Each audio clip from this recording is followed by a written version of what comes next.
Yo, what's a crack? Today's video is a short episode explaining why it would make sense for most people to have a larger basket of movements when it comes to shoulder training. A broad yet sensible guideline that is provided by many fitness influencers here on social media is to choose between 2 to 4 exercises for muscle group in any given training mesocycle. And to be entirely honest with you, I would mostly agree with this statement. However, the deltoid muscle group would be an exception to this general recommendation. That is because of the unique structure of this joint. Contrary to other, more simple joints in the human body, like the elbows or the knees, the shoulder joint is a ball and socket type, which means that this joint offers athletes a very wide spectrum of trajectories you can move your arms across.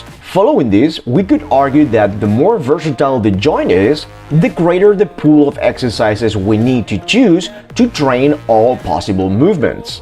When it comes to vertical pressing, which is from a shoulder joint perspective a shoulder flexion movement, I personally use movements both with barbells and dumbbells. Some of my go-to staples to overload a vertical pressing movement are the OHP, the push press, and sometimes the C press. As for movements that are performed with dumbbells, I tend to gravitate around a seated military press or an Arnold press. It is very obvious then that all these are very skewed towards targeting the front side of the deltoids. However, there is no doubt that the entire shoulder muscle complex is going to be involved in some capacity during these movements. When it comes to abduction, which is a parabolic movement consisting of raising your arms from the hips all the way up to an overhead position, then the medial deltoid is going to be the primary mover. Among my top 3 exercises to overload this muscle are the dumbbell side delt raises, Egyptian cable raises, and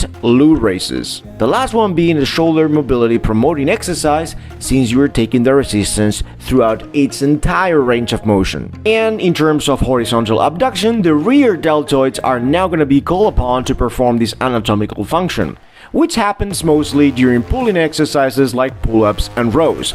The more you flare out your elbows during pulling movements of any kind, the more the posterior deltoid is going to be targeted. But if you want to isolate this small group, then reverse flies would be my first option. And another exercise that would also target the rear deltoids while giving you an external rotation component to it would be face pulls, which has become a staple exercise at the end of my workouts for many years now. So all in all, the main takeaway of this video is that a larger basket of options for shoulder training is probably better for the majority of people for both hypertrophy and joint health. Alright, I hope you found value in today's video.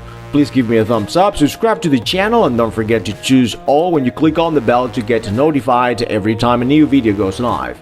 Stay fit, stay strong. Help me raise an army of Super Saiyans all around the world. Peace.